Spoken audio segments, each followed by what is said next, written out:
Truly, because this wasn't working, I thought you were gonna cry. I'm not kidding. I thought I was gonna cry too. Like, I'm not gonna lie. Like, I actually thought I was gonna cry. I don't even cry, but I was so, like, frustrated that I honestly thought I was gonna cry. I was like, Milan, if I cry and this mascara runs, I can't do this today. Okay, well, welcome to Walking the Fine Line Pod. Walking the fine line. It's a disaster, as you can see. I think we're walking the fine line between sanity and insanity half the time. Like, getting him to think about things. We want to talk about stuff without, like, trying to piss people off, you know? Some serious topics, some really not important anything, really, truly. But, like, it works. I think it works. Are we going to talk about the fact that this is, like, the 18th time I've attempted to put myself on the internet? Yes. Okay, cool. Well, this is literally, like, if we're talking actual and not Emily dramatized version, this is actually, like, attempt number 1, 2, 3, 4, 5, 6? I guess. I don't remember. 6 is a good number, right? I suppose. It's actually kind of awful. Well, I attempted a YouTube show with a friend in college, and then I attempted to do my own YouTube thing in college. That also failed miserably twice, actually. But yeah, it took us 2.5 hours from the time we said we were going to start until right now. GarageBand failed me. Google Meet failed me. My microphone failed me. My light failed me. My camera failed me. I had to drop footage from my camera. Everything like from my failed SD card. Yeah. From one of those failed attempts at YouTube. Like, from one of the attempts, I had to drop that footage. So that was a nice reminder before I started this that I failed previously, and I'm going to try again. Oh, God. Truly, because this wasn't working, I thought you were going to cry. I'm not kidding. I thought I was going to cry, too. Like, I'm not going to lie. Like, I actually thought I was going to cry. I don't even cry, but I was so, like, frustrated that I honestly thought I was going to cry. I was like, Milan, if I cry and this mascara runs, I can't do this today. Okay. So, Emily, why did we start the podcast? Well, you see, I thought we started the podcast because Milan likes podcasts and wanted to have a podcast. But apparently I have short-term memory loss or something because I was informed 2 days ago that I was the one who wanted to start the podcast. I don't know. I've watched one podcast. One. Yeah. Okay, One. So this is what happened. So last year, around like a few months into quarantine, I was having some problems with having people actually, you know, listen to my feelings, you know, and it's starting to mess with me mentally. So I was like, you know what? I feel like there would be a great need for people to have some type of video, audio, something where people just talk about problems that we have that we can never discuss with anybody else. But it was just like a YouTube short. It wasn't a podcast. It was going to be all yours. I wasn't even going to be involved. I was there for, like, ideas and, like, mental support, emotional support. Yeah. Idea bouncing. That was my job. I wasn't going to be anywhere near camera. Yeah, exactly. The whole thing was going to just be me bringing up things that I've talked about with you and other friends and whatever it was that were mentally draining issues for the most part. But then we've expanded so far with the ideas for the podcast way beyond that. Well, I think we expanded because we probably should let everyone know, literally spend 5 nights a week on the phone at night. Partially because my family drives me crazy. I moved home during quarantine to Michigan, Eastern time zone. With my family. I live with my grandmother, who I love dearly, but I think everyone can relate to, like, their family literally driving them up a wall, especially during quarantine. Yeah, I feel like you had way more issues with that than I did, but also my mom and my stepdad are never home. So I spend 24/7 with my grandmother. We run a small business, and I literally go insane on a daily basis because of my family. Okay, I don't want to say it wasn't by choice, but, like, it was the only option available at the time for me, with the fact that, like, the film industry closed down, my festival got canceled, like, a number of things piled up. We'll get into all of that in some episode at some point. Yeah, but not right now. The other reason why we started the podcast was because we get bored sometimes. And one day I saw a TikTok that was a girl dreamcasting. I don't know. There are a whole bunch of people on TikTok that dreamcast things, and I usually don't agree with how they dreamcast, which, I mean, everything is subjective in that, so, you know. But, so we started dreamcasting the same show And as we were doing it, Emily was like, we should make a podcast. Yeah, I don't remember it saying that. I don't think I ever said that, but... You did say that, because I never thought of making a podcast ever. This was never a thought I had. And you were like, let's make a podcast. And I was like, haha, yeah, Emily, sure. Because you don't like being on camera, nor do you like listening to your voice, nor do I like listening to my voice. I put a sound effect on every TikTok I post. So I let it go. I was like, oh, Emily's joking. And even if I started being serious about it, I thought you were never going to bring it up again. So I was just going to move on. And then you brought it up again. And I was like... oh, so we're starting, and you were like, well, we should be planning because we need to do this in the next few months. And I was Do you want to hear something funny? Okay. Not to change the subject real quick, but, like, I have to change the subject. Okay.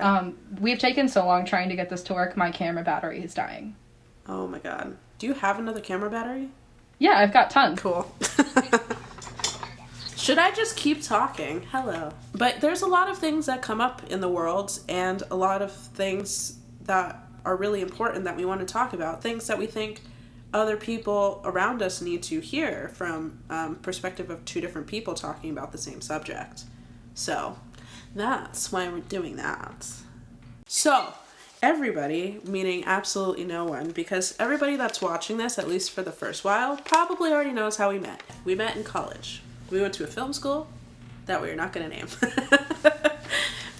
Maybe somewhere someday. in Los Angeles County. Somewhere in Los Angeles County, we went to a film school, which there are plenty of, so you will never be able to guess unless you know. Once they actually give me my diploma, then I can say the name of the school. You're like the 8th person in the last 2 weeks to tell me you still don't have your diploma. No, they were supposed to send it to us. Do you want me to take care of it? Yes. Anyways. Yay. No. But. No. So, we met technically freshman year. Technically.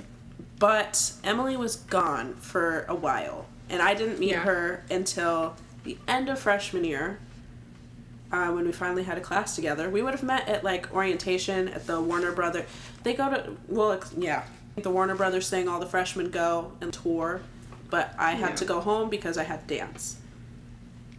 Well, and then shortly after that, I had to go home for a family emergency, so I only actually went to, like, 4 weeks of school before I had to leave. Yeah. So we really didn't cross paths until, like, almost sophomore year.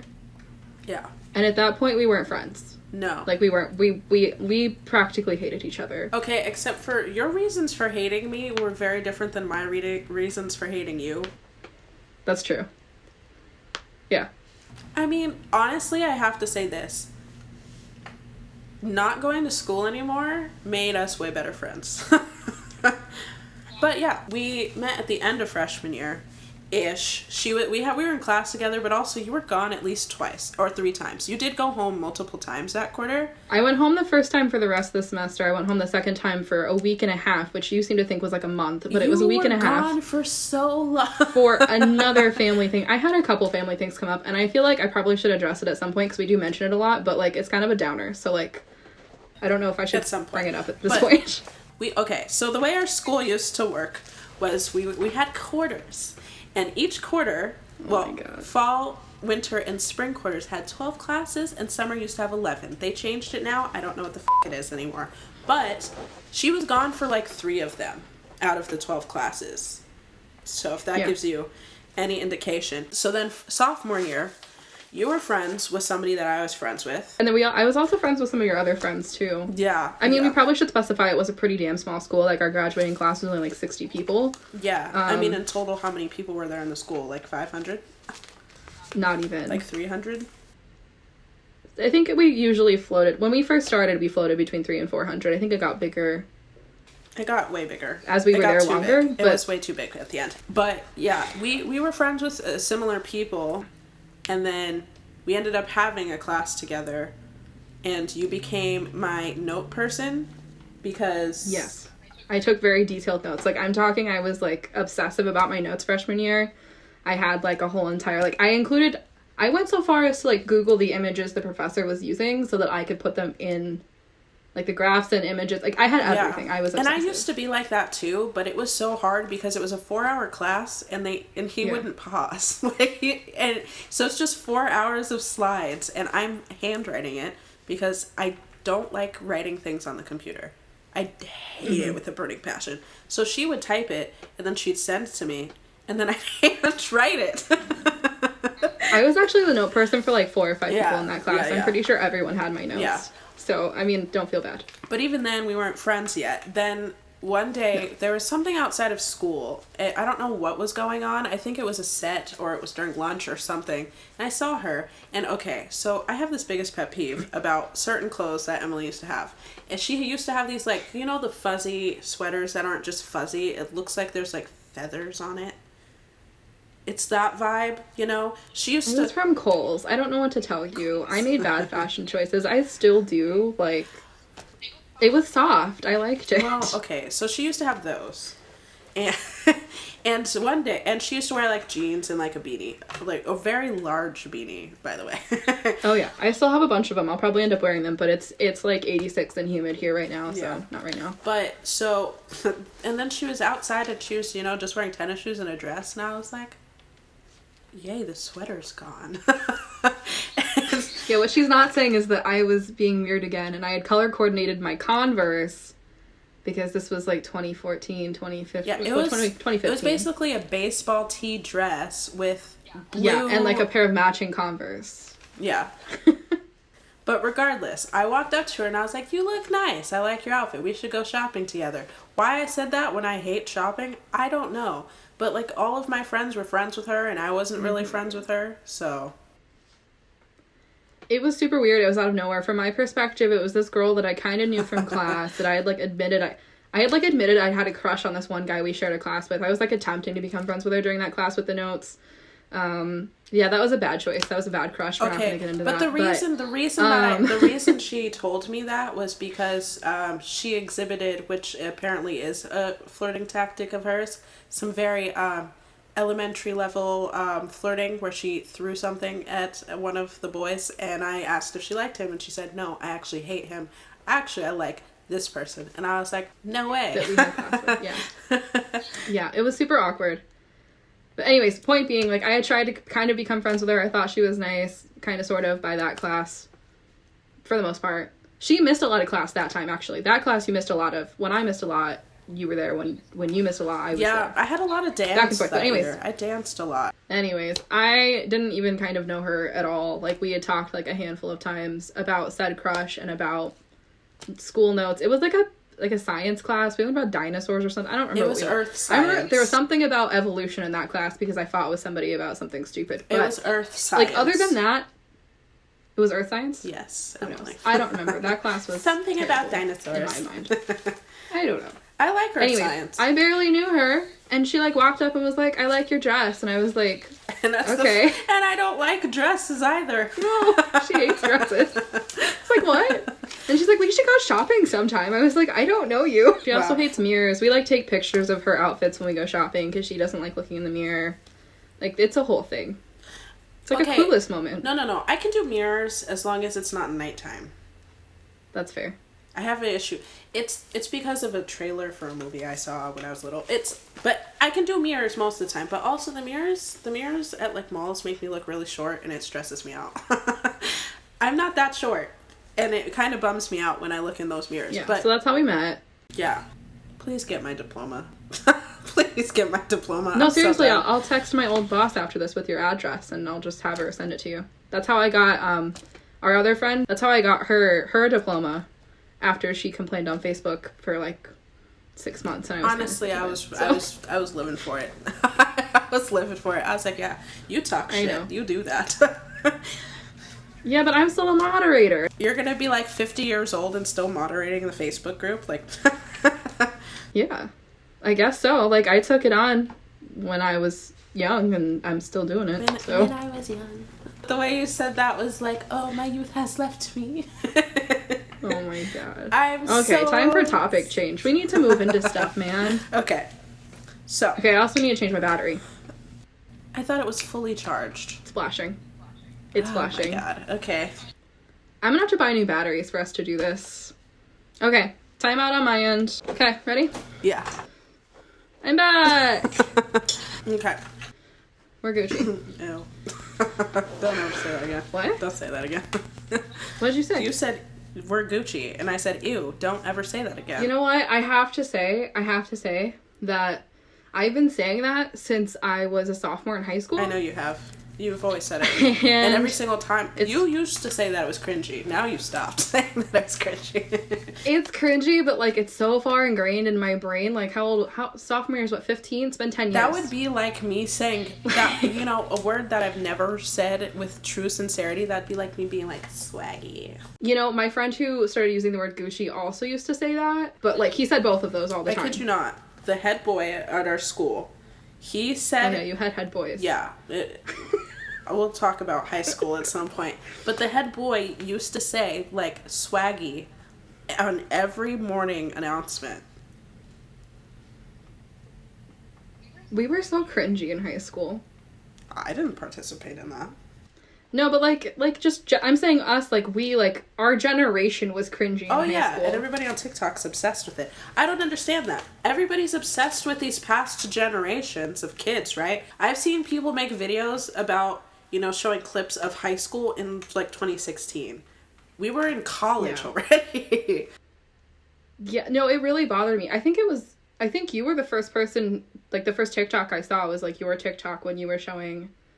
It was, like, someone saying, like, it was so aesthetic, and it was, like, no, 2014. It's not. They're jerking down the hallway. And everybody's like, oh my god, could you imagine what it would be like to be in a high school in the early 2010s? Yeah, and they, like, there was the kids with, the you know, the hair, and, like, the I Heart Boobies bands, and the graphic tees, like... The skater skirts, like, I remember when I saw that video, I was like... And there was a whole section about how obsessed with the color studded belts they were. The colored ones. Okay. That was out of style when they wore it when we were in high school. Like, I don't know why. It was. I had one. It was black. It was an Alice in Wonderland belt. Okay, so, like, I really vibed with, like, that aesthetic. Like, the slightly more, like, grungy, like, I don't want to say grungy, but, like, you know what I mean? Like, the black studded belt and, like, the beanies. Yeah, like, I, like, vibed with that a little bit, but, like, my mom would never let me wear that kind of stuff. You know, like, when you're in high school and, like, you really want to, like, dress like that or act like that or, like, you just, like, see other people and you're like, I want to do that, I want to be that, like... Yeah. But then, like, I went home and my parents didn't keep me from doing things, but they also, like, were the ones who were paying for all my clothes. Yeah. So, like...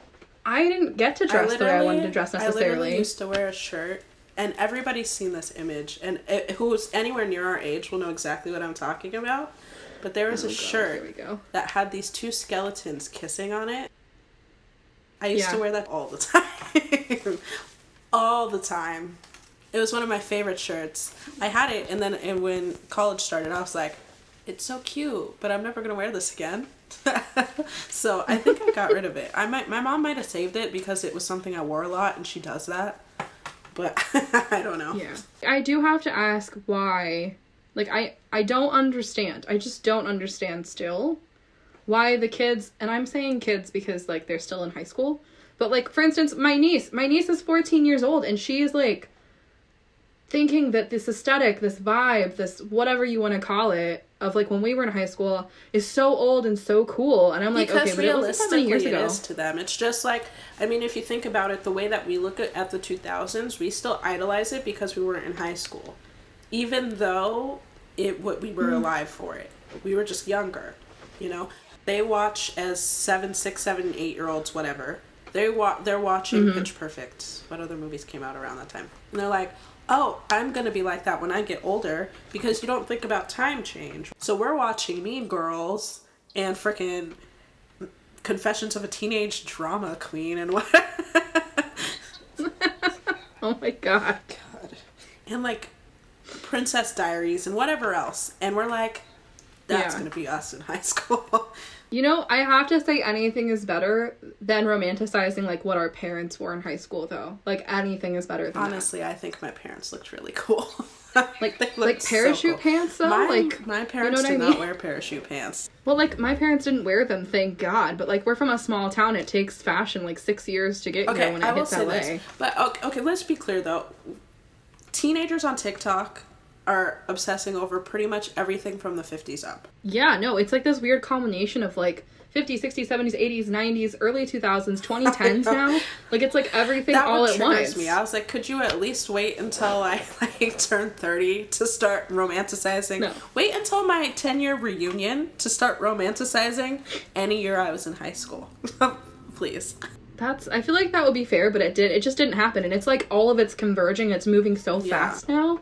Like, we used to, like, 10 years of, like, reminiscing about another decade. Yeah. And now it's like, 2 months on TikTok, 2 months on YouTube, and now we're on to the next one. If you think about everything that happened last year besides, not in the world, because the world was tragic. But if you think about social media, things that were coming out in entertainment, it feels like it was years ago. But then I will look back at things that happened in 2014 and think they were yesterday. You get me? There's so much more content to consume now that you're overloaded with it daily. Yeah, I think it's just moving so fast that it's pushing trends. Yeah, for sure. That's kind of crazy.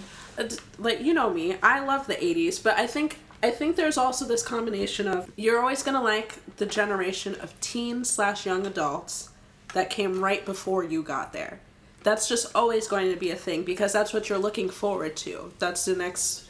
Yeah, it's what you're looking up to. But then you're also probably going to be interested in whatever time period your parents grew up in because of those are the stories that they tell.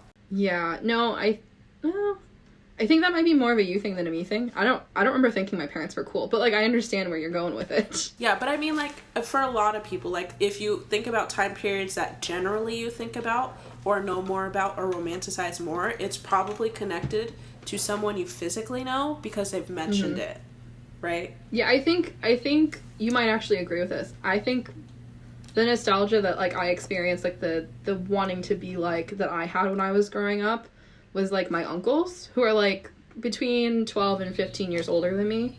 So, like, the early 2000s is when they graduated. They're the Jersey Shore boys. Well, one of my uncles does, yeah. He used to act like Jersey Shore 110%. But, like, they graduated in 2000 and 2002, and I remember thinking they were, like, the coolest things I'd ever seen, including their friends and, like, their girlfriends. Like, everyone was just so cool. But, like, I didn't feel that way about my parents, though. I felt that way about my parents to a certain extent. I also felt that way about my aunt, though, too, because she's 10-ish years older than me. Yeah. She bothered me with some things. Like, the Backstreet Boys, she made me hate them really hard. But, she had the Britney Spears hair, and I was like, she's so cool. She's so cool. Oh, my God. But I wish I could show you pictures of, like, my uncles for, like, their proms, because, like, their girlfriends had, like, the butterfly clips, and, like, their hair was, like, so cool. They kind of look like how girls are dressing for prom right this second, which is really weird. Because they've got that, like, early 2000s and then /90s trends. Like, picture prom from 10 Things I Hate About You. Picture prom from that. Like, that's how they dress now. Which, like, it's weird, and I get really uncomfortable, but also it's kind of cool to see, because, like, I still think that's cool. I think it is really cool. I just personally, like, the Y2K / that's 90s vibe is to, what do they call it? They call it soft girl or whatever. It's called, like, soft girl. Is that what we're calling it? I'm sorry. I've tried so hard to keep up on TikTok.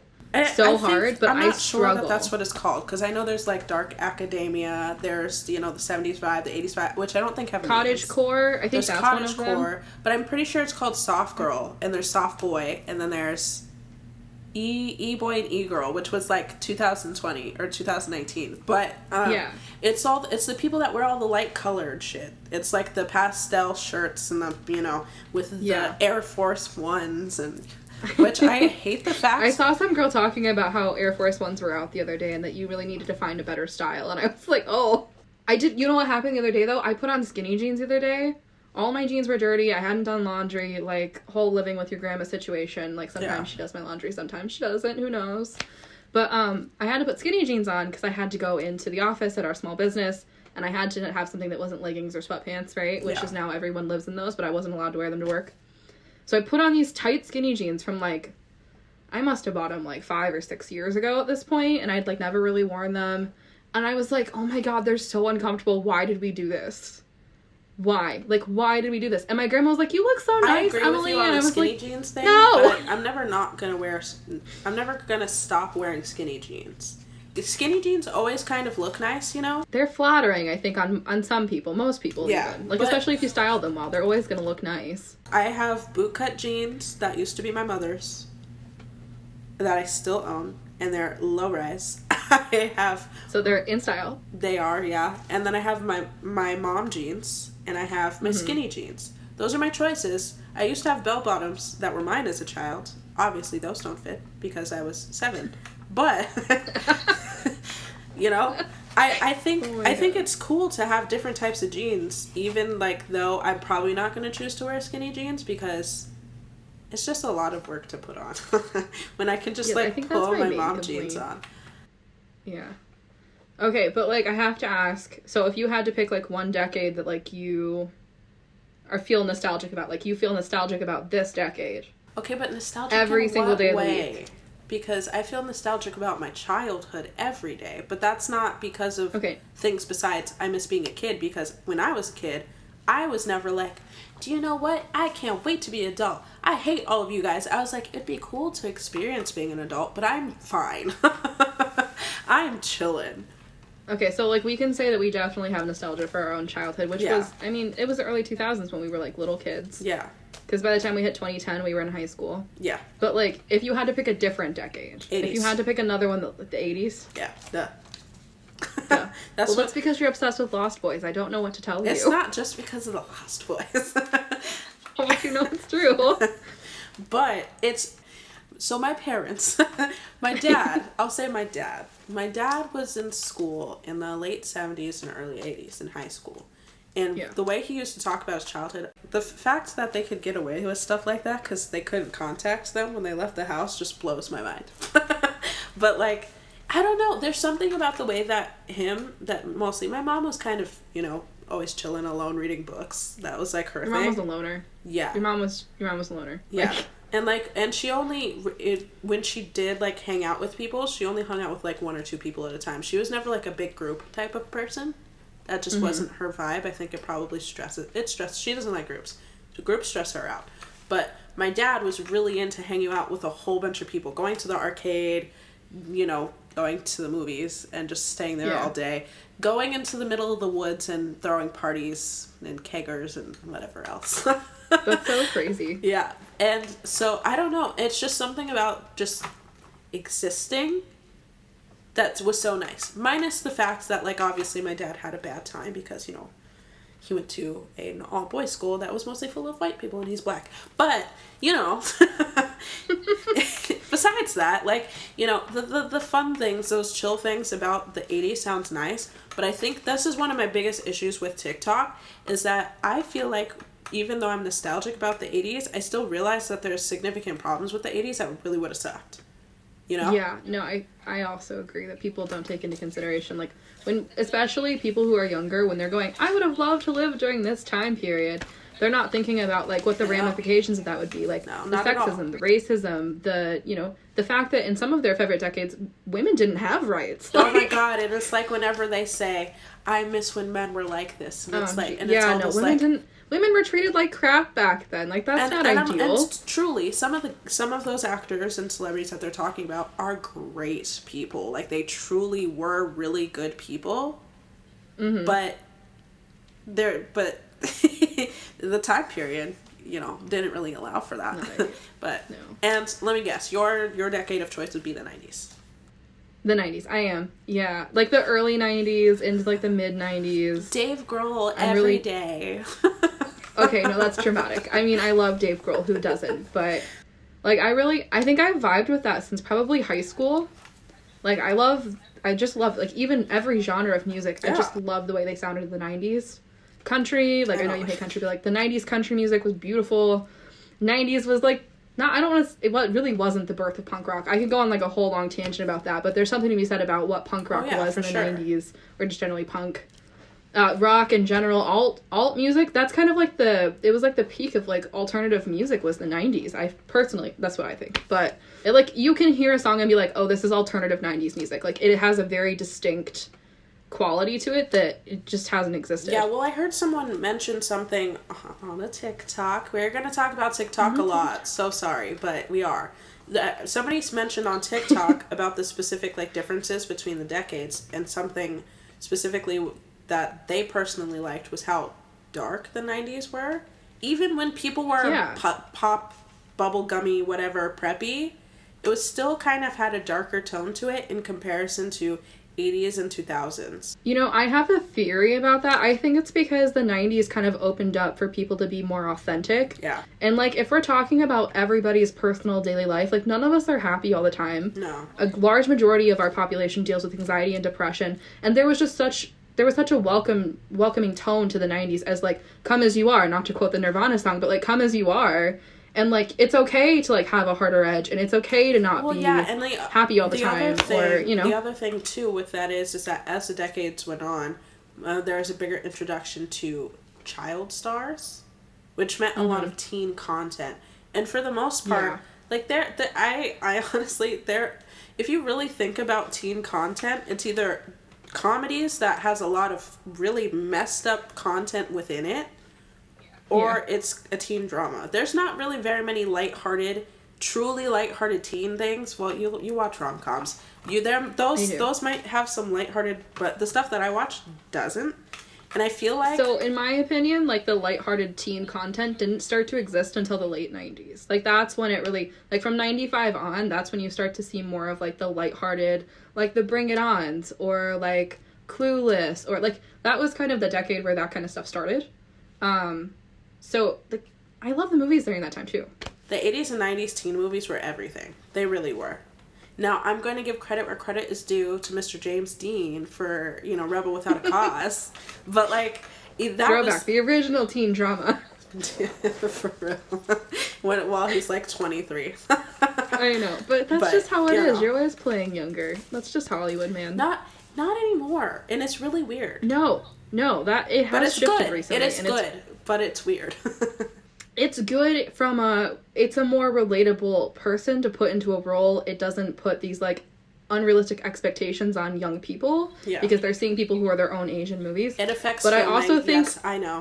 From a producer's perspective, like, I like to say that, but, like, just generally, like, thinking about it from a more, like, logistical standpoint when you're creating film, it creates a lot of problems, too. So I'm really curious how so many of these people are dealing with it. I mean, it's... You know, actually, I'm curious, because when we were in, middle school, high school, you remember all of the Disney kids and the Nickelodeon kids graduating early. Yeah. Because they wanted to be able to work. That's one of the ways they got around, and they were able to get, like, work permits, and they were done with school so they could work full-time. Like, that's how they got around it. But nowadays, they're not necessarily doing that, but they're still bringing younger people into film.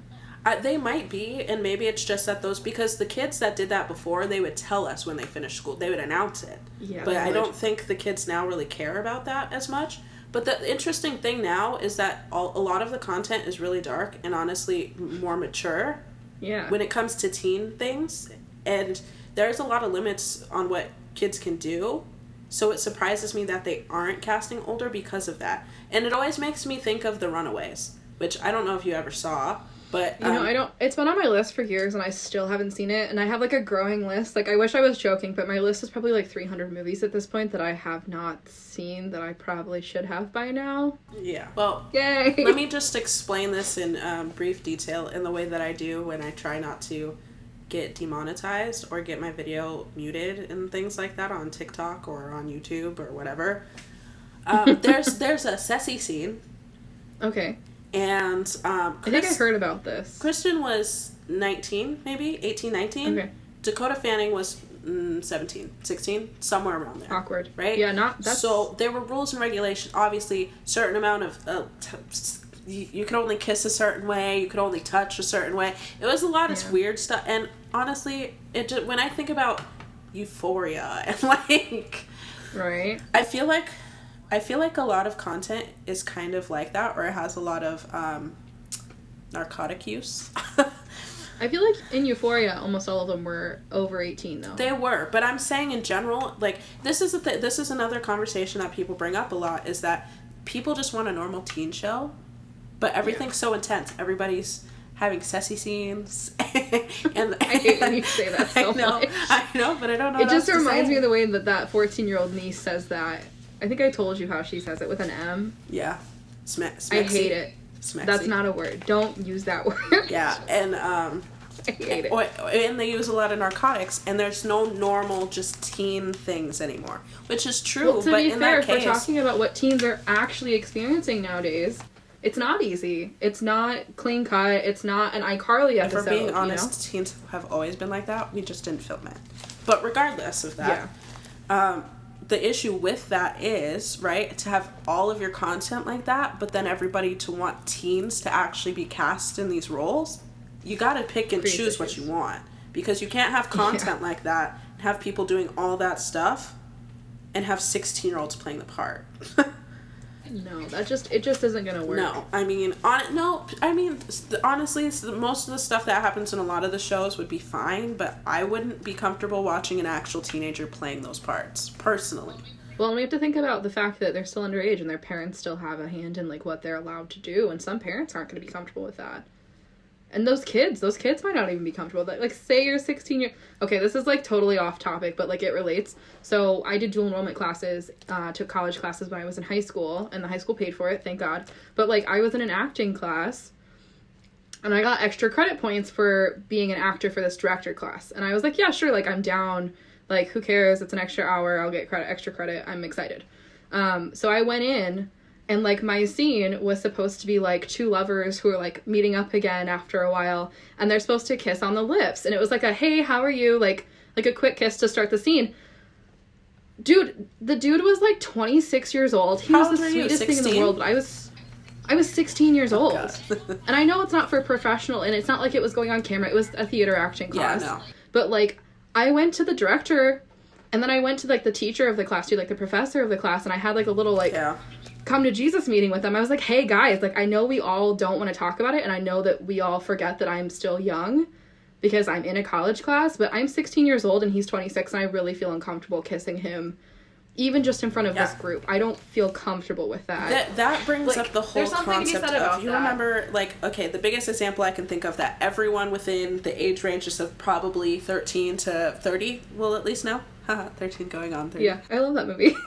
I think Mark Ruffalo was in that movie. Wasn't he? He was. Yeah. Yeah. I think that was my introduction to Mark Ruffalo, and I really loved him. His character was great. Yeah. But, in another Cinderella story... Yeah. Selena Gomez was, like, 15 or 16, and Drew Seeley was, like, 24. But that happened in a Cinderella story, too. I'm pretty sure Hilary Duff was a teenager, and Chad Michael Murray was, like, 22. And it's a recurring issue. Anytime you see a teen romance movie of any type, and you see high school students, 9 times out of 10 you're going to have a younger actress and a much older actor. Yeah.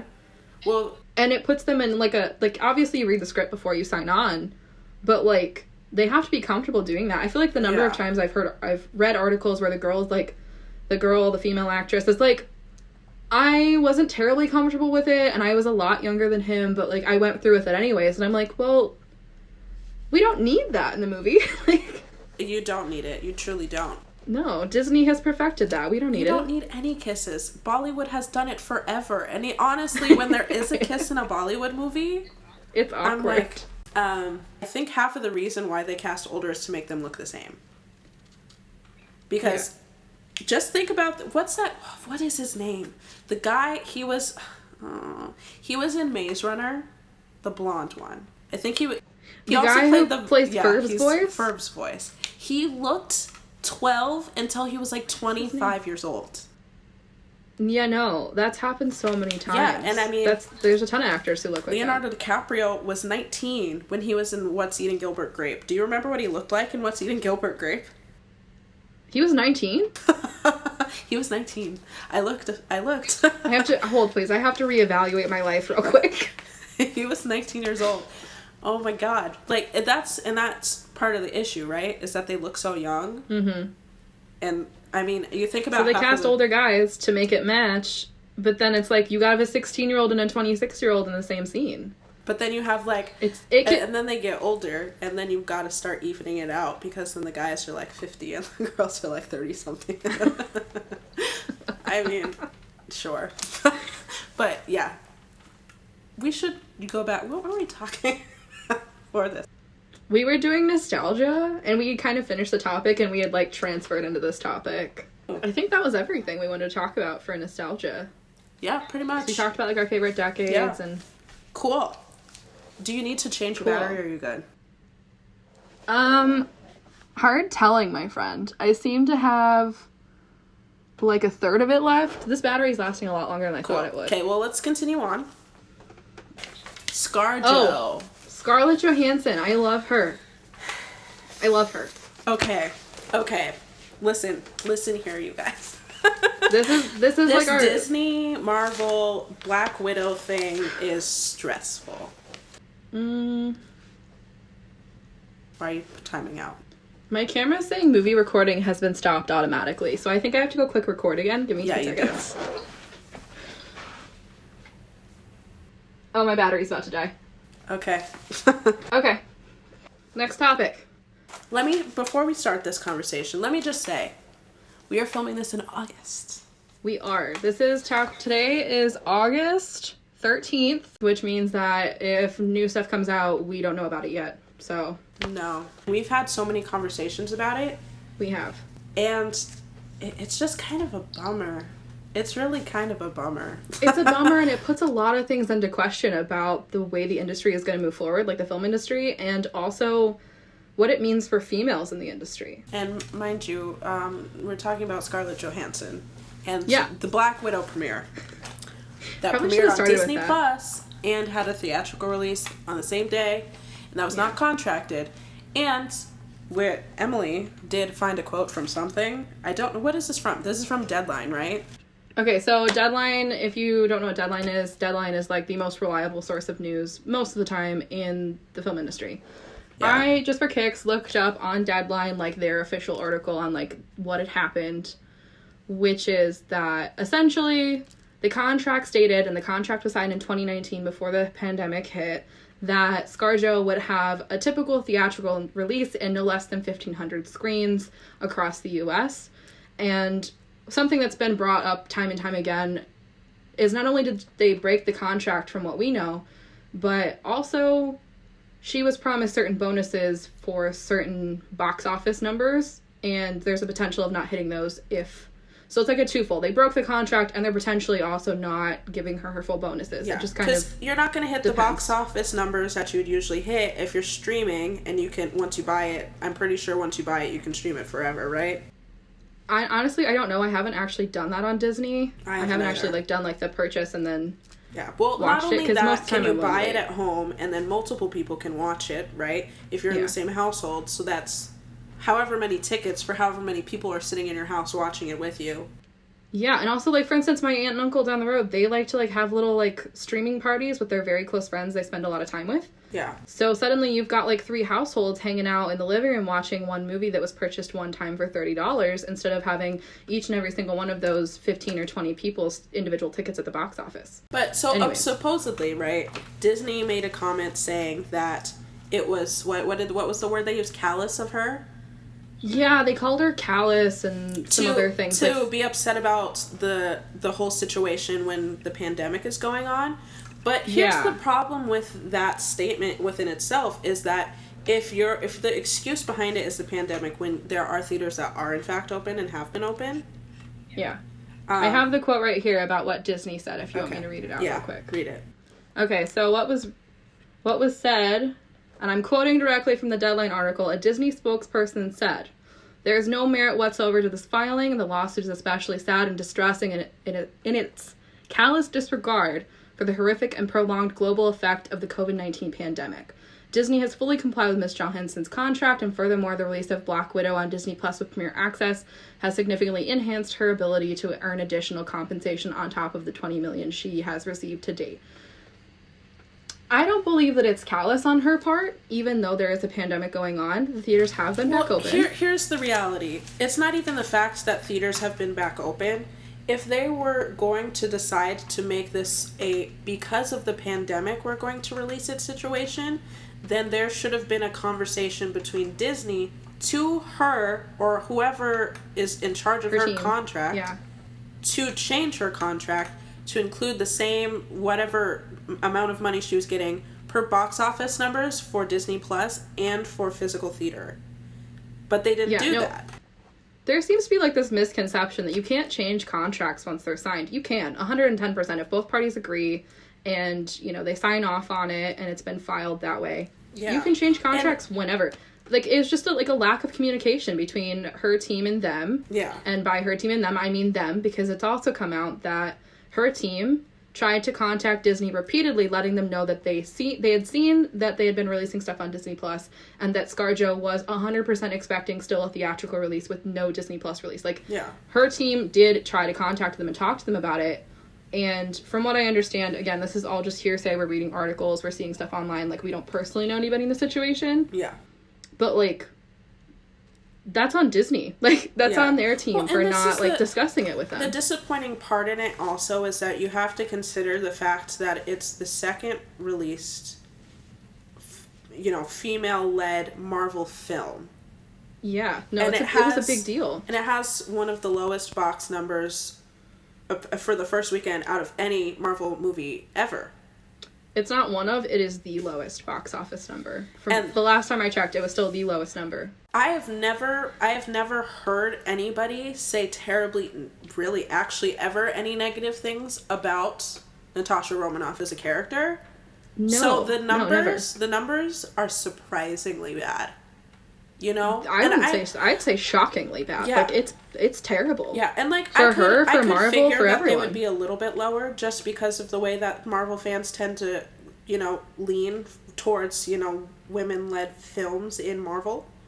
Yeah, but at the same time, this has been a highly anticipated film for like 5 years now. And it's Scarlett and it's Black Widow. The amount of content I see on TikTok that is Marvel related is insane, and I have not once heard anybody say anything bad about Black Widow besides Scarlett saying that she would like her character to be less sexualized, which is a fair request after a few movies, and them saying, well, you know that she's a sexual character, so you actually have to make the effort to make her less sexual, which is a whole conversation within itself. But I've never heard anybody say anything bad about this character like they have about Carol.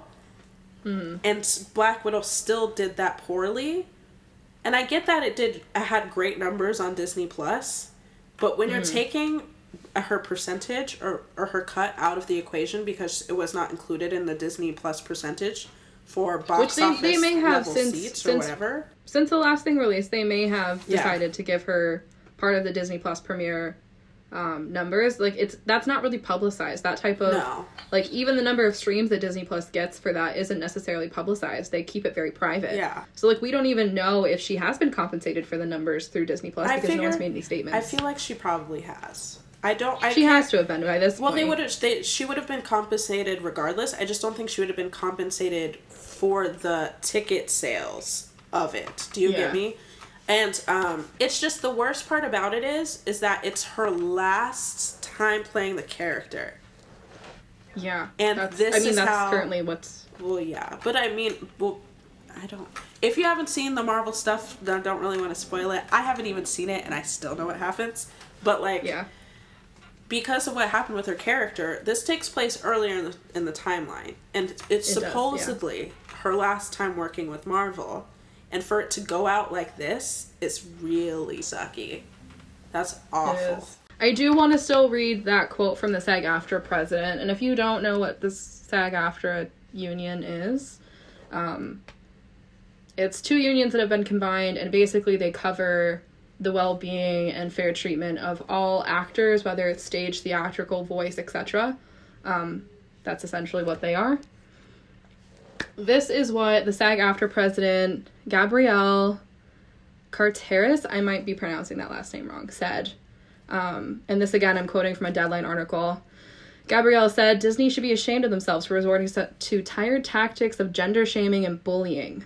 Actors must be compensated for their work according to their contracts. Scarlett Johansson is shining a white-hot spotlight on the improper shifts in compensation that companies are attempting to slip by talent as distribution models change. And that, of course, is, like, referring to the fact that, you know, we are doing Disney Plus releases now.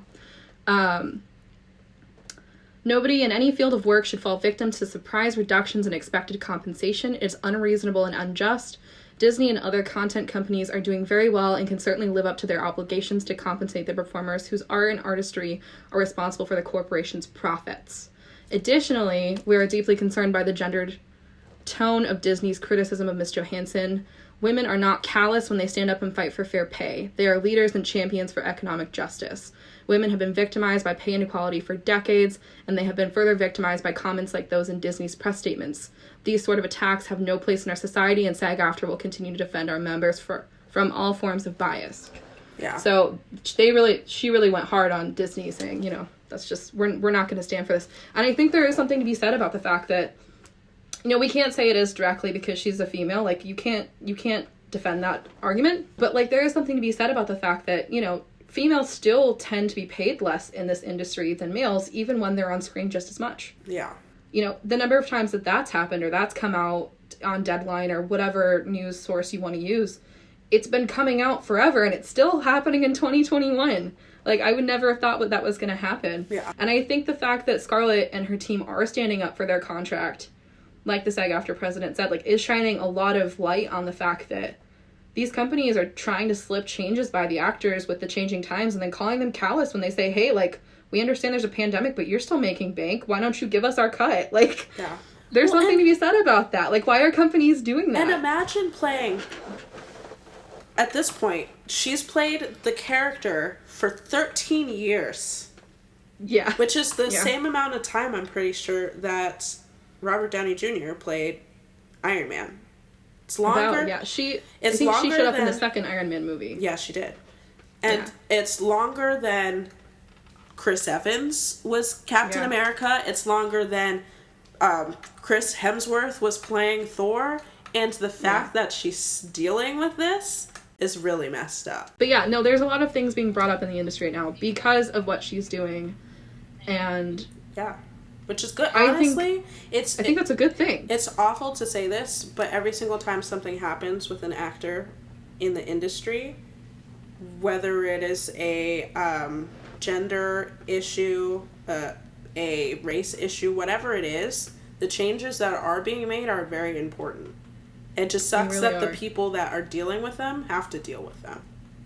But and it really sucks that this has to be, like, this is one of her last times working with Disney in this capacity, and this is how they're treating her.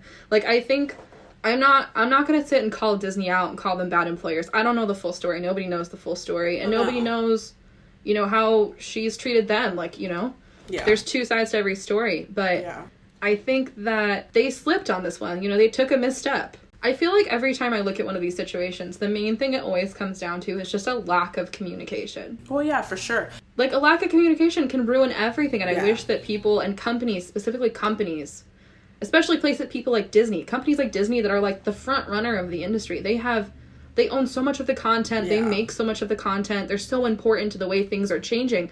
I wish that they would be the ones to step up and be the bigger person, so to speak, and just deal with it the right way. Like, you should treat any human being. I thought that this was going to come out and Disney was just going to turn around and fix it, Because that sounds very Disney-like. That's what I assumed too. So this whole conversation that's happening and calling her callous, I was kind of shocked.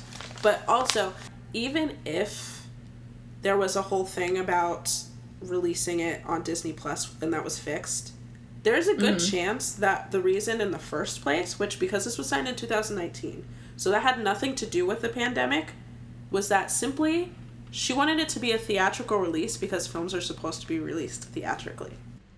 Yeah, especially action movies. When you're talking about anything that's got any action scene, like, their true form is supposed to be shown on a big screen. Like, that's when you're going to get the biggest impact. Yeah. You're going to get the most butts in the seats because people want to go out and see an action film, especially something like Black Widow. There's nothing that compares to a superhero film or, those fantasy sci-fis on a big screen. Yeah. There's just nothing that compares to it. And there really isn't. When we first had this conversation, we also talked about Anthony Mackie, and I think that they were all nervous that people were going to not feel the same way about the television shows because they're on such such a smaller platform, and it's a television show. It's made to fit that while still having the Marvel effect.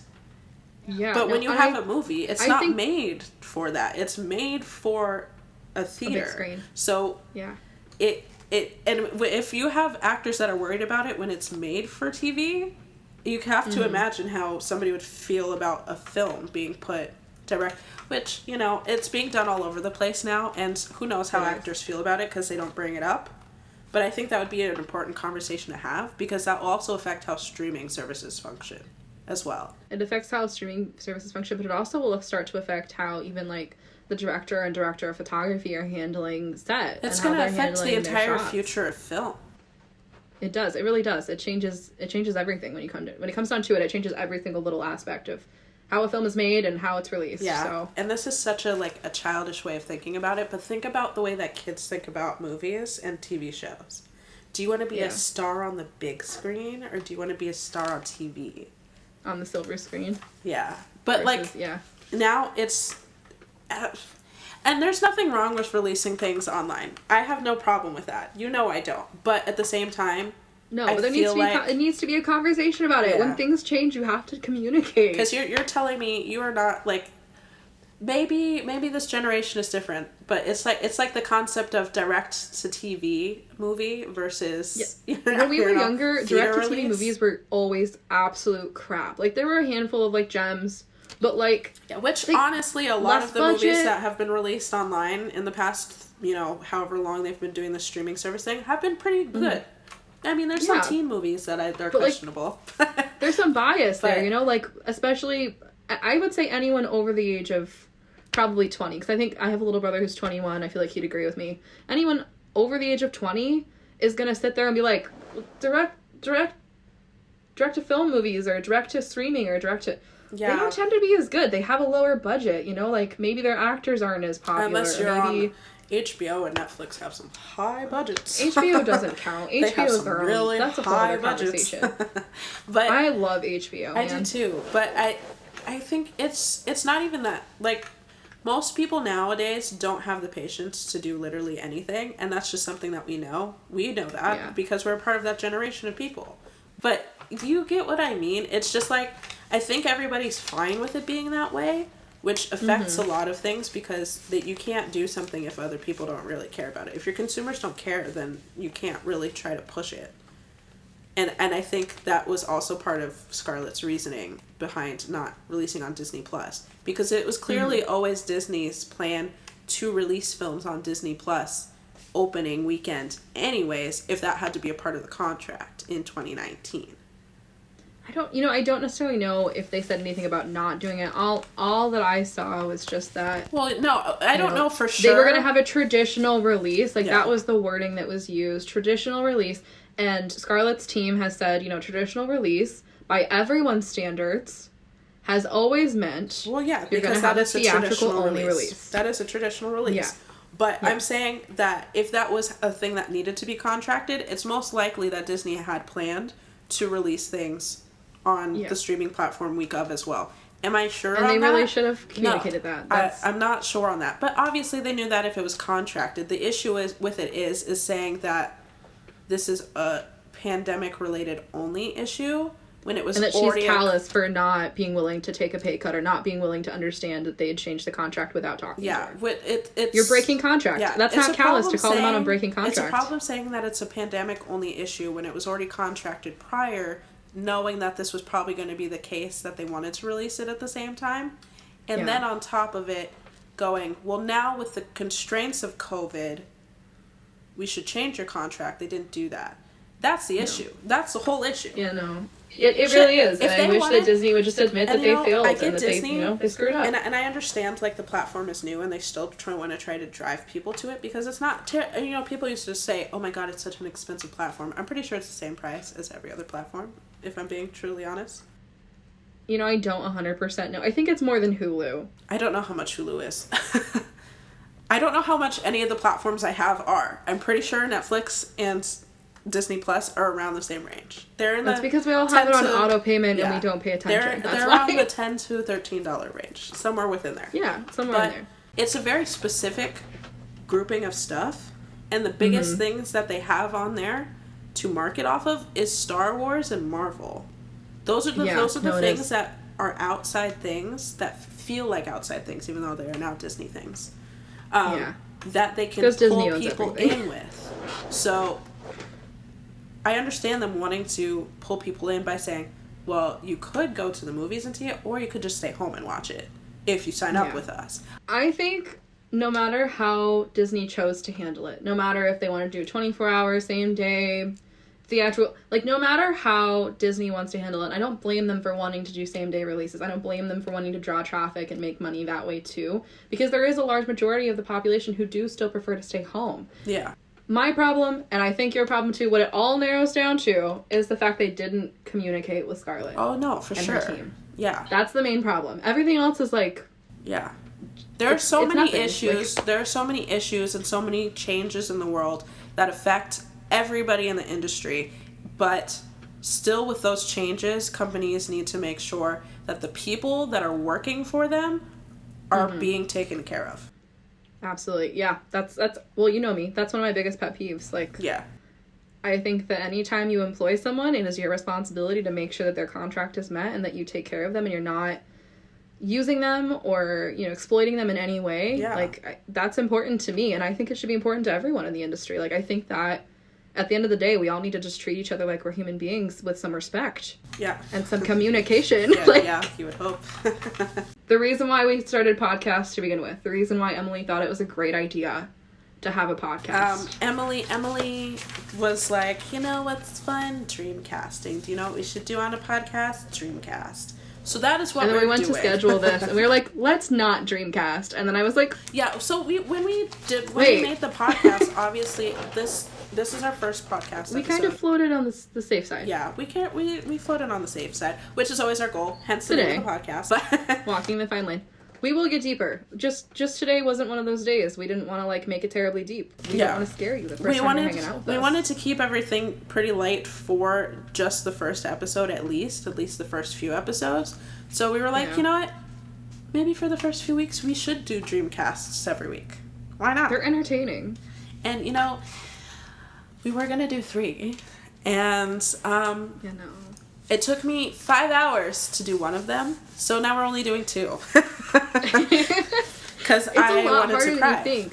It's a lot harder than you think. By the way, we're only doing 1 in the episode, and the Princess Diaries one will be posted on Instagram later this week.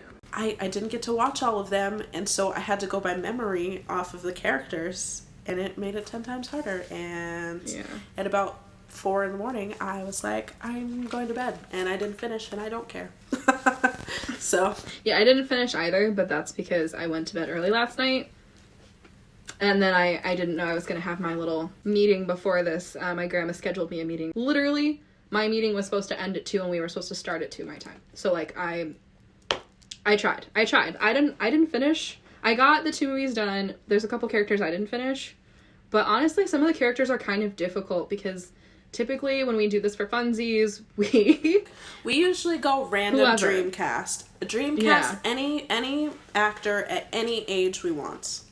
Yeah, but this time we tried to put some parameters on it, and it's a lot harder to make it nostalgic vibes. So we have a 90s one and an 80s one. And, okay, I'm just going to say, because we will do this at some point, we were, in fact, going to do 10 Things I Hate About You. We were. And I really love that movie, and I think I referenced it earlier. Here's the problem. 10 Things I Hate About You is a movie that I did not see until probably college. Also, I've only seen it 3-4 times, so while I know the main characters, I don't know the other characters, and that's kind of problematic because you need to cast more than just 2 people. Yeah. No, the 2 we're doing today were always part of the plan. And we have a fun one lined up for next week. I'm super psyched for next week. Oh gosh, that one's going to be a long one. Should we tell them what it is? We're doing Twilight. We're doing the entire saga. Yeah, we're going to do all the actors from Twilight next week. Good times, man. So, Freaky Friday, specifically the 2003 one, not the new one, and not the old one. 2003 edition. Yeah. And we are 90s Dreamcasting it. And, you know, for this one, I tried really hard to keep everyone within the same age range. But when we say 90s or 80s or 70s, 60s, whatever decades we're doing, it's just anybody within the decade. Any 90s people. So if they don't work for you age-wise, it's not the go. Also, I watch Dreamcasts all the time, and I always hate them. They always pick one person, and then it ruins everything for me. That's probably going to happen to you guys. But guess what? That's okay. You can still enjoy it. It's our Dreamcast. Yeah. If you This should totally be disagree with interesting. us, I dare you to send us or comment or share. I don't know. However, somehow tell us Everybody what your should, Dreamcast is. Everybody should comment below what their Dreamcast would be for Freaky Friday. If you're on YouTube. If you're on YouTube, if you're not on YouTube, if you're listening on Spotify, Apple Podcasts, any other place you can listen to a podcast, you should jump over to the YouTube video and comment. Yeah. You really should, because I feel like everybody has a Dreamcast for these types of things, or like you said, they're going to disagree with us, and I think it'd be fun to see what other people think. Yeah. Okay. So Anna Coleman was played by Lindsay Lohan originally, and I chose Drew Barrymore. Oh. Like when she was like 17-ish. Okay. So I went in a different direction than you did. I figured. I went for Mila Jovovich. I was gonna cast her as a different part, and then I didn't. Really? I think that I was looking at pictures of her, and I was like, she is perfect. And then, my second option was Claire Danes. She kind of, not like her in Romeo and Juliet. Yeah, because she seems very soft and nice. No. There's been some other roles she was in, and like there's definitely some pictures on Google. Many. Yeah. That, she looks a little bit more the part. I don't know. I feel like Mila Jovovich is the way to go over your Drew Barrymore. I think your Drew Barrymore has merit. I disagree. I really do. I think Drew Barrymore's think about Drew Barrymore in the 90s. No, I know, but like... Come on. Who did you have for Tess? Tess Coleman was played by Jamie Lee Curtis, obviously. And I picked Diane Weist. Diane Weist. Okay, I picked Emma Thompson. You know who Diane Weist... Emma Thompson's interesting. Do you know who Diane Weist is, right? Yeah. Yeah. Think about her, like, how she looked. You've seen The Lost Boys enough. Think about her vibes in The Lost Boys, and think about her vibes in Edward Scissorhands. Yeah. It works so well. It does, but, like, I saw Emma Thompson, like, I was just going through, like, movies from the years. Yeah. And I was like, that's an interesting choice, and I feel like she could play that, like... She could do it. She could play younger. She could play her daughter. You know what I mean? Like... She probably could, yeah. Who did you have for Jake? Jake was Chad Michael Murray originally, of course. So I had two. Okay, originally I was like, who gives off that, you know, the rocker whatever vibe that he gives off? And back then it would have been Johnny Depp, but he was 30. So that doesn't work. So then I was like, do you know who else kind of gives those vibes? Leonardo DiCaprio. But dude, but as like how he looked playing Jack in Titanic, like a late 90s version of him, it was either that or I know that Jensen Ackles looked like a soft boy for real in the 90s. He did. But think about the way he looked, like styled wise, same hair, vibes, whatever. And he eventually became Dean. He could do it. Okay, here's who I had for Jake. I had Leo D, same vibe, same time period, or Luke Perry. I thought about Luke Perry too, but he's too old. He doesn't fit the age range. Yeah, but my age range he does. Oh. Yeah, your age range is different than mine. So in 1995, Mila Jovovich was 18 years old, I think, or 19. She was somewhere in there. He was like 23. I was like, Luke Perry... Huh? He was like 23. Yeah. How old do you think Chad Michael Murray was when he played the part? He was 23. But like I picked Drew Barrymore. The years that I picked was 17. Obviously Leonardo DiCaprio had to be like 23 because he looked 12 when he was 19. But Jensen in the late 90s was like 20 or 19, 20. So like that's why I chose them because they were closer and I was trying to get away from that thing that like everybody complains about the men being super old and the girls being teenagers. You mean the thing we just talked about earlier? Yes. Yeah. I was trying to get away from that. In 1995, I thought Luke Perry would be a good fit, especially Luke Perry against either of my Annas. Yeah. Because I thought doing a Claire Danes and a Leo would be like, we don't need to revisit Romeo and Juliet. No. But like they look good against each other. So who did you have for Ryan, Anna's stepdad? Ryan was played by Mark Hamill originally. Yeah. I had Mandy. Who did you put? Mandy Patinkin. Works so well. Oh my god. Have you looked at 90s Mandy Patinkin? Have you? He works, doesn't he? Yeah. I told you. He does. My initial reaction was like a Harrison Ford moment. See, I was thinking that too, but then I was like, but I feel like that's kind of... Well, can you picture Harrison Ford to Emma Thompson? Because I said Helen earlier. Helen's from a different movie. Tess. He's marrying Tess, Anna's mom. Can you picture like a Harrison Ford with an Emma Thompson though? That gives off a similar vibe to like a Jamie Lee Curtis and what's his name. I also wrote down Mel Gibson as like a maybe. I thought he might be a good, especially him in the 90s. Like early 90s.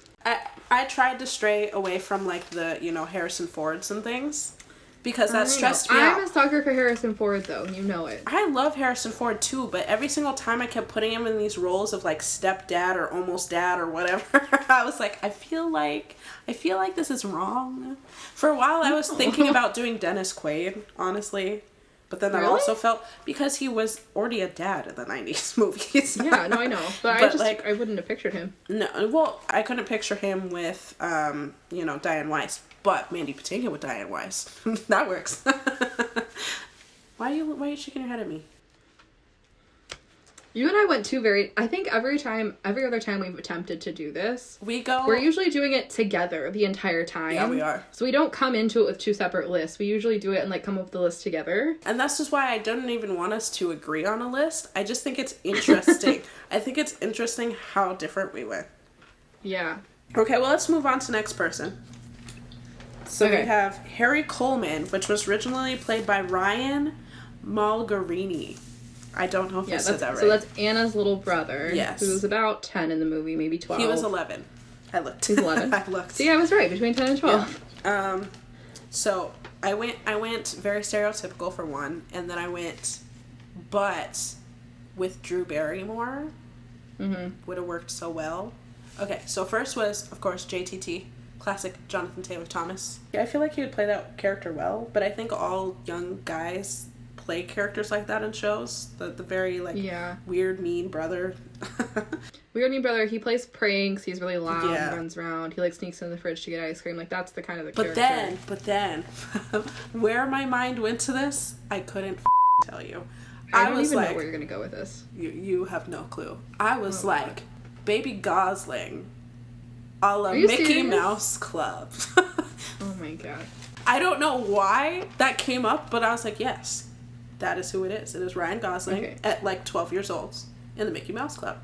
That's who we're casting. Yeah, no, I could see that one. Bro.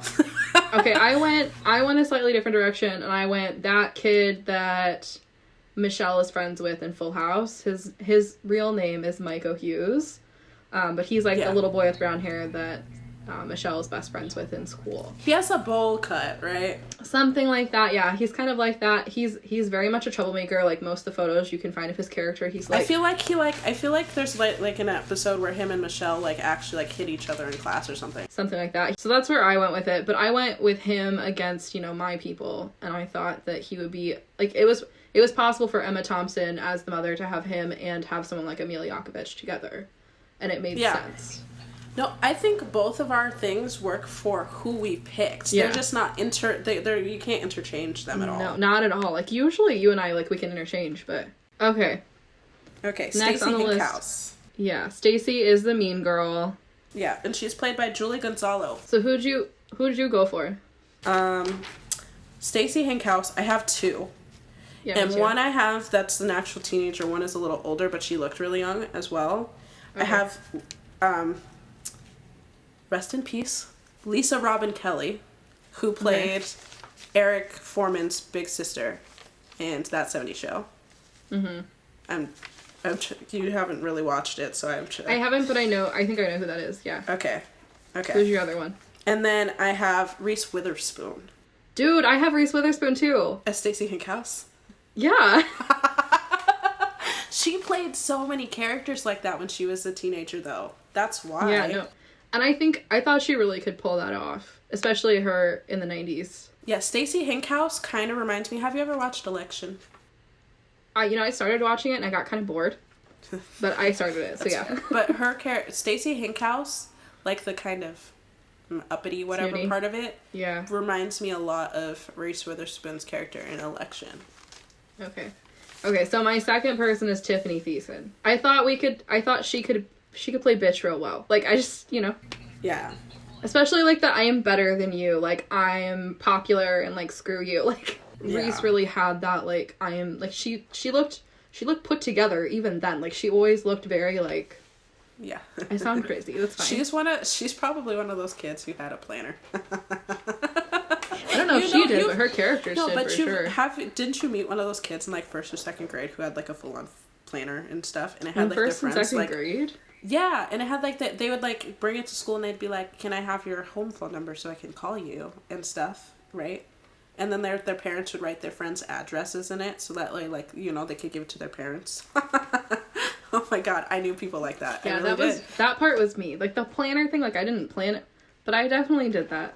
Well, okay, hold up. I'd like to back up 2 seconds. I know this is, like, totally off topic, but, like, I didn't have a cell phone until I was, like, 12 or 13. I lived in the middle of nowhere. Like, yeah. I had dial-up internet until my parents divorced. Like, honestly, I don't ever remember the transition between when I got a computer, when I was 17.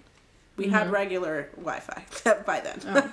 Well, my point was, like, I had to have that planner full of my friends' numbers because none of us had cell phones until we were almost into high school. I mean, that's so fair. Like, we were still calling each other's, like, landlines, and our parents were, hi, Mrs. So-and-so, can you pass the phone to blah, blah, blah? I honestly knew all of my friends' numbers by heart. I had them written down at one point, but I just learned them, so I stopped, and I would just, type it in. Yeah, well, that's why I had the planner. Yeah. Nice, thank you for making fun of people like me. I'm sorry, I didn't mean to. Does it make you feel better if she reminds me of one of my friends who had that and was a horse girl? Horse girls kind of scare me. Like, I was friends with them, but, like, still. I know horse girls scare you. Horse girls don't scare me. I was, like, concerned about their well-being. We probably should move on. This is a different subject. Anyways, moving on. Next person is Maddie. Maddie, if you don't know, is the friend that sings a lot. Like, sings a lot. She has the curly hair with, like, red streaks and yellow streaks and whatever in it. And she was played by Christina Vidal. Who did you pick? Okay, so hear me out. The first one didn't start acting until 1999. We'll forget it. It's fine. We'll forgive you. But Zoe Saldana. Fair. Oh, I kind of like that one. And she could sing. Yeah.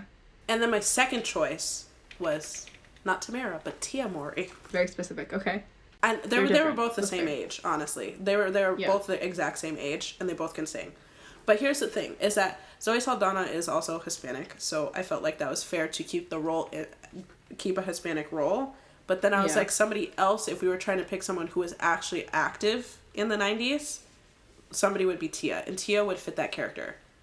Mm-hmm. So. I went a very different direction than you. I decided that this was the time for me to, like, pick someone to stand out that was very much a singer, probably didn't have a lot of acting experience. Maddie doesn't have a crap ton of lines. No, she doesn't. Like, they are in it a lot, but they're not, Why do I feel like I know who you're going to say, but I want to see if you're correct, so...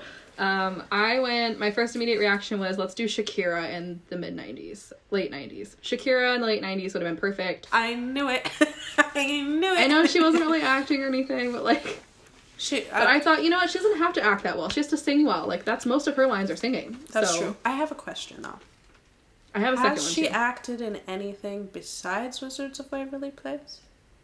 I really don't know. She was in Wizards of Waverly Place. I know that. Yeah, well, she guest starred. You're right, but I don't know. But I feel like that Uncle character, Calvo. especially when she was younger, she could have picked up acting. She would have been fine. Yeah, honestly, I'm surprised she didn't. But anyways, who's your other person? My second person was J-Lo. No. I know, but like like, her in the 90s would have been like kind of cool with like my cast. Shakira was my first pick. That's who I wanted. I thought she would be interesting against any of my Innas. J-Lo, because J-Lo would have technically been like 25. How old was she? I know, but I thought that was kind of a character that we could have like... Yeah, no, she would have worked. Like, I think she works well for that character. It's just, I think, age-wise... She's a little older, especially because she was established as an adult in Living Color. You know what I'm saying? True. Whereas, like, the other people, because they weren't really around, or they were established as still younger actors at the time, it was different, Well, like I said, Shakira was my first pick, but I thought J-Lo would also be a decent option. Wouldn't be the first time that we had an adult play a younger person. Okay, Peg. Go. I need to change pages. I have. Oh my God, you're so organized. I had to print it out because you're on my computer, and like you figured, that stressed me out to look at too many things on my computer like that. Anyways, Peg was played by Haley Hudson. Okay. For reference, she's a little bit more emo. She's got like a bob cut. She is, but I changed it to just give some awkward vibes because I did have other people, and I landed on Brittany Murphy. Oh. That I would not have expected that choice. I didn't expect it either, but she was 16 at the time, so it worked. See, I went for more of like a Rachel Lee Cook, She's All That vibe.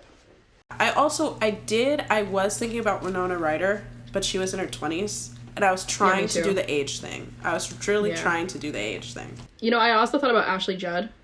Interesting. Yeah, and I also, what did I write? Jen Von Oy. I have to pull up what she's in, but like I saw her and I was like, her. Yeah, Blossom. That's what she's known for. I was like, what the heck? I knew who she was. I forgot what she was in, honestly. Yeah. For everybody who is listening to this, we are going to be popping up images of these people on our video. Mm-hmm. So if you're struggling with these people and you don't want to keep looking them up, you might want to listen to the YouTube version so you can see it. Yeah, if you don't either Google or that, I recommend YouTube because then we'll put up pictures of them at the right age too. Yes. Like we'll pick pictures where they're the right age for what we're talking about so you don't see like current day them in your head. Yeah. Next person. Mr. Bates, who was the teacher, played by Stephen Tobolowsky. I feel like that's correct. Yeah. Okay, this took me so long, but then I was like, this is all I got. But I'm kind of proud of this one. J.K. Simmons. Huh. You know, I don't know what it is. I have to look him up. He's the teacher in Whiplash, and he's also the dad in Juno. I feel like those are two Dad things and Juno. Oh, okay. I see it. Who would you pick? Okay, Mr. Bates. I was on Struggle Bus, like, station by the time I got to him. Yeah. I said maybe Bob Saget. Yeah, that's true. I think he could play that character. Like, especially against my Emma Thompson. Yeah. And against my Anna's. I felt like he, especially in the 90s, he could... Because he has his moments on Full House when I was like... Danny always kind of did something wrong, gotta say. yeah, he did. So I was like, oh, like, maybe he could play the part. Like, I don't have anybody else. I was really struggling with, like, his character and the grandpa character. So Mr. Bates was super hard. And then I came up with J.K. Simmons, and I was like, I really like that, actually. Yeah. Bob Saget. I didn't even think about Bob Saget. I think J.K. Simmons would have really... I think I might agree with you on that one. Okay, the next two people we have are Pepe and Pepe's mom, who are from the Chinese restaurant where the fortune cookies are given. Yes. I have nobody. Yes. I didn't want to typecast just on being Asian. One, because that's not okay, and two, because I'd be called out for a hard time. So I might have accidentally... Okay, so we have Rosalind Chow and Lucille Song, who were the originals, right? Mm-hmm. Lucille Song was the mom. Mm-hmm. And for the life of me, I was like, but it has to be her. And 10 years prior, she still would have been like 50.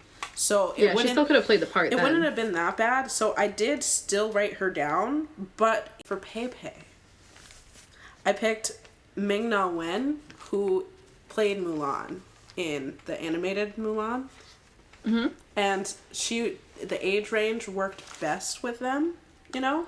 Okay. But I was like, okay, we can't keep the same people, so I'll think of somebody else. And then I thought about Lisa Liu, right? She's in Crazy Rich Asians. Yeah. And I was like, maybe, but then their age gap is really big. But I was like, I mean, it doesn't matter that much. There was a big age gap in the 2000s version of Freaky Friday. Like, there was already a big gap there between them, like you said. So I don't think it really matters. Yeah, I don't know. But so either or, I mean, if we can't keep the same people, then Lisa Liu. Yeah. Those are my people. Okay. Yeah. So, we have two more people left in this one. Yes. Okay, so let's do Evan. Evan, in case we've forgotten, is the crazy client of Anna's mom. First of all, let's not call people who are going to therapy but crazy. But he's the one who's like, you're gonna leave me and never come back. To his therapist. Yeah. Then again, I also had that moment with my therapist the other day. Yeah. So maybe I'm also crazy. It's potential. And he was played by Willie Garson. Everybody remembers Evan. Evan's iconic. I'm just throwing it out there in case we've forgotten, in case we haven't seen it in 10 years, you know. Yeah. And do you want to say yours first or me say mine? No, I want you to go first. Jason Alexander. Oh my god, I have the same person! Are you serious? He's the only one I wrote down. I was like, he is the best. That's the only one I wrote down too. I was like, who can meet that level that Willie Garson was on? And that is only Jason Alexander. Yeah, he is the only one. Yeah. And do you know and what? He was still relatively unknown. No, he wasn't. He was in Seinfeld. Yeah, no, before Seinfeld. Before Seinfeld, I'm pretty sure the only thing he was in was Pretty Woman. Maybe. Because Pretty Woman, I was just watching the Movies That Made Us on Netflix. I love that show. But they did a Pretty Woman episode, and he talks about how the whole reason why he even got that part is because they didn't even have time to cast anybody else. Oh. And I feel, is that hurtful or is that good? No, he really wanted the part. The director kept saying no. So and then eventually they're like, screw it, yeah, we're gonna use you. He got backed up by like the lead actors well, you know so what? they ended up going with him. I like him. Anyways. I do too. And then after that he got Seinfeld, and he had credits being in Pretty Woman to having Seinfeld. And then after that he like exploded. But when I thought of him as Evan specifically, I thought of his character in Cinderella, in Brandy's Cinderella. Okay. Do you see that? Because I'm pretty sure he was constantly like yelling and shit in that movie. So see, I honestly thought of Seinfeld, and I was like, yeah, I like Seinfeld. Okay, we agree on him 100%. Yes. Let's do Grandpa. Okay, Grandpa was played by Harold Gould, and okay, so the first person that I thought of was Donald O'Connor, who from Singing in the Rain, of course. Yeah. Yes. And I was just like, how iconic would it be to hear Donald O'Connor scream "Earthquake"? And he also matches. Of course he did. And like I like looked him up in like the age range he would have been and how he looked with everyone else. He looked similar to them. Mm-hmm.